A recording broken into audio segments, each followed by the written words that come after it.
धन्यवाद माननीय संचालक महोदय।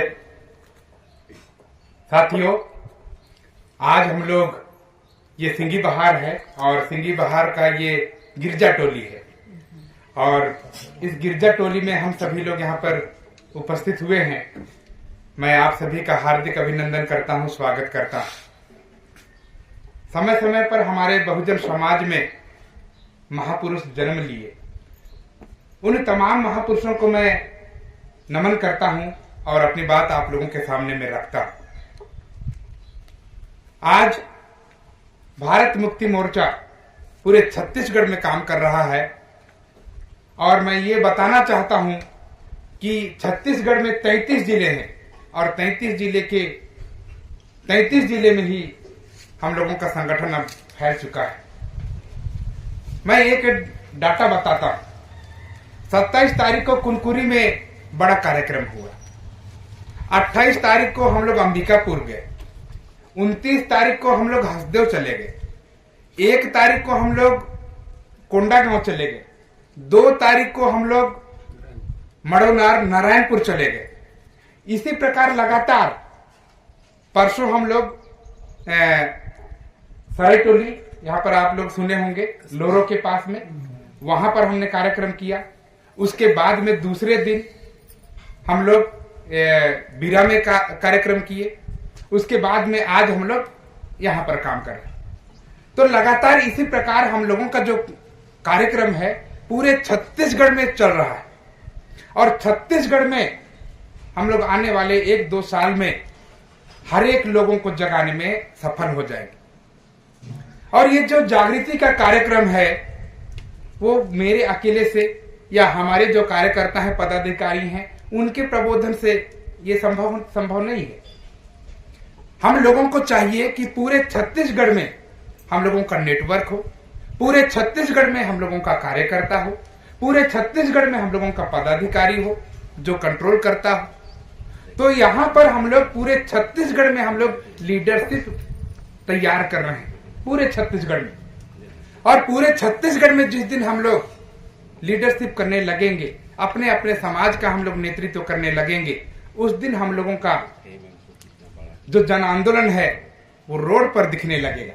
और जिस दिन जन आंदोलन हम लोगों का रोड पर दिखने लगेगा उस दिन शासन प्रशासन के लोग हिल जाएंगे। या आप लोगों को एक उदाहरण बताता हूं। यहाँ पर हम लोगों श्रीलंका को जानते हैं। श्रीलंका में जब जन आंदोलन हुआ तो वहां का जो पब्लिक लोग है वे लोग राष्ट्रपति भवन में घुस गए और राष्ट्रपति भवन में घुस जाने से राष्ट्रपति को डर लग गया।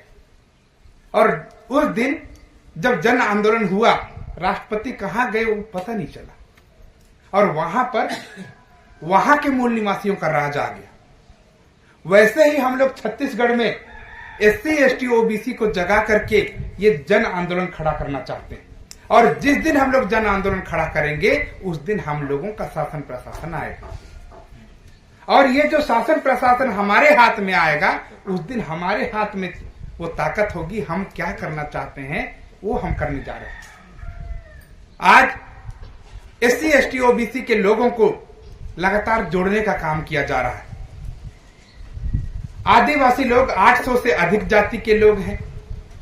शेड्यूल कास्ट के लोग 1400 से अधिक जाति के लोग हैं। OBC के लोग 3000 से अधिक जाति के लोग हैं। तो सारे लोगों को हम लोग जगाना चाहते हैं और सारे लोगों को हम लोग जोड़ना चाहते हैं। आज मैं आप लोगों को एक उदाहरण बताता हूं। मैं 2016 में माननीय वामन मेश्राम का कार्यक्रम मैं अंबिकापुर में अटेंड किया और वहां पर मैंने जब वामन मेश्राम साहब के कार्यक्रम को अटेंड किया तब वहां पर पता चला कि हम लोग हिंदू नहीं हैं। वहां पर वामन मेश्राम के कार्यक्रम में पता चला कि SC ST OBC के लोग हिंदू नहीं हैं। जब मैं ऐसा सुना तो मेरे को लगा कि ये क्या चीज है, वामन मेश्राम साहब क्या बोल रहे हैं। जबकि RSS के लोग, BJP के लोग, विश्व हिंदू परिषद के लोग, बजरंग दल के लोग, सारे लोग बोल रहे हैं कि हम हिंदू हैं, हम हिंदू हैं, हम हिंदू हैं। लेकिन वामन मेश्राम बोल रहे हैं हम हिंदू नहीं हैं। तब मेरे को ये रियलाइज हुआ कि मेरे को अब उसको जांचना चाहिए, परखना चाहिए, समझना चाहिए। तब मैं खोजबीन शुरू किया, और जब मैं खोजबीन शुरू किया तब मेरे को पता चला कि ये जो जितने भी आज हिंदू के नाम से संगठित कर रहे हैं, वे लोग खुद हिंदू नहीं है, वे लोग ब्राह्मण लोग हैं। वे लोग कौन है? ब्राह्मण लोग हैं। और ब्राह्मण लोग अपना जो धर्म है उसको हमारे मूल निवासी के ऊपर में, माने एससी के ऊपर में, एसटी के ऊपर में, ओबीसी के ऊपर में थोप रहे हैं। कौन थोप रहा है? ब्राह्मण लोग अपना धर्म को हमारे ऊपर में थोप रहा है। और ये जो जानकारी है मुझे वामन मेश्राम के कार्यक्रम से पता चला। आज हमारे एससी, एसटी, ओबीसी के लोग पूरे जगह प्रचार कर रहे हैं, ये धर्मांतरित लोगों का कार्यक्रम है। ये धर्मांतरित लोगों का कार्यक्रम नहीं है भाई, ये हमारे मूल निवासियों का कार्यक्रम है। और मूल निवासियों को संगठित करना एक काम है। मूल निवासियों को संगठित करके उनको शिक्षित करना जरूरी है। और जब हम लोग संगठित होंगे, शिक्षित होंगे, तभी हम लोग संघर्ष कर पाएंगे। और संघर्ष करने के लिए ही वामन मेश्राम साहब लगातार 48 सालों से काम कर रहे हैं। और 48 सालों का परिणाम है कि आज हमारे सिंगी बहार की इस गिरजा टोली में ये संगठन पहुंचा। पहले हमारे संगठन में लगातार प्रबोधन करते हुए बताया जा रहा था कि पूरे इंडिया में 37 राज्य है, 37 राज्य के 33 जिले में, 33 राज्य में हम लोगों का संगठन है, 2.5 लाख से ज्यादा गांव का संगठन है, ऐसा बोला जा रहा था। लेकिन अभी छत्तीसगढ़ में 27 तारीख कुनकुरी के कार्यक्रम के बाद में ये जो हमारा जो संगठन है छत्तीसगढ़ के हर एक गांव तक ये पहुंच चुका है। और आज जितने भी लोग हैं हमारे मूल निवासी लोग, सारे लोग फोन कर रहे हैं। हमारे बीएमपी की प्रदेश अध्यक्ष को फोन कर रहे हैं, राष्ट्रीय आदिवासी एकता परिषद के प्रदेश अध्यक्ष को फोन कर रहे हैं, उपाध्यक्ष को फोन कर रहे हैं, हमारे बीएमपी की युवा प्रकोष्ठ को फोन कर रहे हैं। लगातार ऐसे फोन आ रहे हैं। इसका मतलब ये है साथियों, हम लोगों का संगठन 33 जिले में नेटवर्क बना चुका है और हम लोग टेकअप करने की दिशा में आगे बढ़ रहे हैं। और जब हम लोग टेकअप करने की दिशा में आगे बढ़ रहे हैं तो ब्राह्मण लोग ये प्रोपेगेंडा फैला रहे हैं कि इन लोग धर्मांतरित लोगों का कार्यक्रम करते हैं, ये लोग तोड़ने का काम कर रहे हैं। क्या हम लोग तोड़ने का काम कर रहे हैं? क्या हम लोग तोड़ने का काम कर रहे हैं? मैं आप लोगों से पूछना चाहता हूं, क्या हम लोग ऐसा ही काम कर रहे हैं?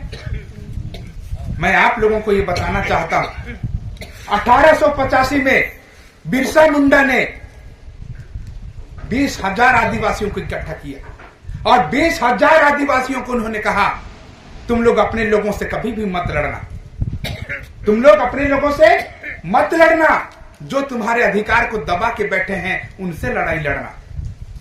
बिरसा मुंडा का आंदोलन, आदिवासियों का आंदोलन, आज हम लोग आदिवासियों के बीच में पहुंचाने का काम कर रहे हैं। बाबा साहब ने अपने प्रबोधन में कहा, मेरी जय जयकार मत करना, मेरे जय जयकार मत करना, जो मेरे अधूरे काम है उस अधूरे काम को पूरा करने के लिए जान की बाजी लगा दें। आज हम लोग जितने भी कार्यकर्ता हैं, पदाधिकारी हैं, सदस्य हैं, पदाधिकारी हैं, वेल विशर हैं, सपोर्टर हैं, सारे लोग बाबा साहब के अधूरे मिशन को पूरा करने के लिए लग गए हैं। और जब सारे लोग जन आंदोलन की दिशा में आगे बढ़ रहे हैं तो मनुवादियों को लग रहा है कि हम अब हमारा पत्ता साफ होने वाला है। जब उनको डर लग रहा है तो उन लोग भी ये कोशिश कर रहे हैं कि कैसे इनको तोड़ेंगे। मनुवादियों का, ब्राह्मणों का ये हिसाब किताब रहा है। 5,000 साल पहले ब्राह्मणों ने हमको 6,000 से ज्यादा जातियों के टुकड़ों में बांटा। आज हम लोगों को धर्म के नाम पर लड़ा रहा है, जाति के नाम पर लड़ा रहा है। आज हम लोगों को जानने और समझने की जरूरत है, ब्राह्मणों का चाल चरित्र को समझने की जरूरत है। और जिस दिन हम लोग ब्राह्मणों की चाल चरित्र को समझ जाएंगे उसी दिन हम लोगों का संगठन का ताकत बनेगा। अपने दुश्मन को जिस दिन हम लोग पहचानेंगे, लड़ना किससे है, भिड़ना किससे है, ये पता चलेगा, तब हम लोगों को समझ में आएगा असली दुश्मन कौन है। आज मैं आप लोगों को ये बताना चाहता हूं कि ब्राह्मण हमेशा छुप करके हमारे लोगों के ऊपर में वार करता है। कैसा छुपता है मैं आप लोगों को बताता हूं। पुराने समय में जितने भी राजा महाराजा हुए, उनका वो सेनापति हुआ करता था, और समय आते के साथ में जब समय आता था तो हमारे राजा को वो लोग मार देते थे, खत्म कर देते थे और अपने आप को वहां पर राजा घोषित करते थे। आज मैं आप लोगों को इस मंच के माध्यम से बताना चाहता हूं कि ब्राह्मण लोग जितने भी लीडरशिप हमारे आदिवासियों में दिखाई दे रहा है, चाहे वो विधायक हो, सांसद हो, डीडीसी हो, बीडीसी हो, सरपंच हो या कोई बड़ा वक्ता हो, उसके पीछे में हमेशा ब्राह्मण छुपा रहता है और छुप करके हमारे लोगों को आपस में लड़ाने का काम करता है, और समय आता है तो उसको हटाने का भी काम करता है। आज हम लोग आपस में लड़ना नहीं चाहते, भिड़ना नहीं चाहते, लेकिन जिसके पीछे में ब्राह्मण है वो नेतृत्व हमारे समाज का करता है और हमारे समाज को आपस में लड़ाने का काम करता है। आज इस मंच में हम लोगों को इकट्ठा आना है, और इकट्ठा क्यों आना है? हम लोगों को आजादी हासिल करनी है। जिस प्रकार महात्मा गांधी ने 1942 में अंग्रेजों चले जाओ का नारा दिया था, वैसे ही जब हमारे पास में ताकत होगी तो हम लोग भी ब्राह्मणों को कहेंगे, ब्राह्मणों चले जाओ। और जिस दिन हम लोग ऐसा करेंगे उस दिन हम लोग भी आजाद होंगे, और आजादी में हम लोग अपना शासन सत्ता बनाने में कामयाब होंगे। साथियों, आज भारत मुक्ति मोर्चा तमाम आपसूट विंगों के माध्यम से हम लोगों को जोड़ने का प्रयास कर रहा है। आप लोग जिस ग्रुप में जाना चाहते हैं, अगर आदिवासी हैं तो आदिवासी ग्रुप में चले जाइए, आदिवासी एकता परिषद में चली जाइए। अगर आप लोग ओबीसी के लोग हैं तो आप पिछड़ा वर्ग मोर्चा में चले जाइए। अगर आप लोग क्रिश्चियन हैं तो राष्ट्रीय क्रिश्चियन मोर्चा में चले जाइए। अगर आप लोग सतनामी हैं तो हम लोगों का एक नया संगठन बना है, सतनाम क्रांति मंच, उसमें चले जाइए। अगर आप किसी भी नहीं जाना चाहते हैं तो भारत मुक्ति मोर्चा में आ जाइए। इस प्रकार हम लोग 89 प्रकार के आपसूट विंग हैं। इन विंगों के माध्यम से हम लोग एक एक लोगों को जोड़ करके हम लोग संगठित शक्ति का निर्माण करने वाले हैं। अभी वर्तमान में माननीय वामन मेश्राम साहब 6 लाख गांव तक हम लोगों को जाने के लिए निर्देशित कर रहे हैं, और उनका परिपालन में हम सभी लोग SC ST OBC के लोग, कार्यकर्ता पदाधिकारी लोग गांव गांव में जाकर के कार्यक्रम ले रहे हैं। मैं आप लोगों से इस मंच के माध्यम से ये आह्वान करता हूं कि ये जिम्मेदारी केवल मेरे अकेले की नहीं है, हमारे कार्यकर्ताओं पदाधिकारियों की केवल नहीं है, हम सभी मूल निवासी समाज की है। अपने लोगों को जगाएंगे और जगा करके हम लोग ये ताकत पैदा करेंगे। साथियों, अभी तक ये जो ब्राह्मण लोग हैं वो हम लोगों का गिनती करता था, लेकिन मैं आज इस मंच के माध्यम से आप लोगों को यह कहना चाहता हूं कि आप लोग उन मनुवादियों को, उन ब्राह्मणवादियों को, उन RSS के लोगों को, उन बजरंग दल के लोगों को आप लोग भी गिनती शुरू कर दीजिए। कौन कौन आप लोगों का हक और अधिकार को खत्म कर रहा है, कौन आपको लड़ा रहा है, ऐसे लोगों का गिनती कीजिए, ताकि समय आने पर हम लोग भी उसका बंदोबस्त करें। साथियों, धर्म के नाम पे हम लोगों को ब्राह्मण लड़ाते हैं, जाति के नाम पे ब्राह्मण लड़ाते हैं, छुआछूत के नाम पे ब्राह्मण लड़ाते हैं, शूद्रत्व के नाम पे ब्राह्मण लोग लड़ाते हैं, लेकिन ब्राह्मण, उनके ऊपर में कोई रिएक्शन नहीं। मैं आप लोगों से यहां पर पूछना चाहता हूं, यहां पर हमारे कुछ क्रिश्चियन भाइयों को मैं देख रहा हूं, इसलिए पूछना चाहता हूं, क्या क्रिश्चियनों ने छुआछूत बनाया? क्या क्रिश्चियनों ने जाति बनाया? क्या क्रिश्चियनों ने वर्ण व्यवस्था बनाया? जब हम कुछ नहीं बनाए तो हम लोगों के ऊपर में एलिगेशन क्यों? ये सारा का सारा खेल ब्राह्मणों का है, इसलिए हम लोगों को अपने लोगों को छोड़ना है और ब्राह्मणों को पकड़ना है। मैं ये नहीं बोलता हूं कि आप ब्राह्मणों को जाकर के मारो, ब्राह्मणों को जाकर के पीटो। मैं ये नहीं बोलना चाहता, ये हमारा काम नहीं है। हम लोग संवैधानिक लोग हैं, हम लोग संवैधानिक तौर पे हम लोग अधिकार लेना जानते हैं। संवैधानिक जागृति के मंच से हम लोग अपने लोगों को जगाना चाहते हैं। साथियों, ये 3.5% के लोग हम लोगों के ऊपर में अन्याय और अत्याचार नहीं कर सकते हैं, लेकिन फिर भी कर रहे हैं,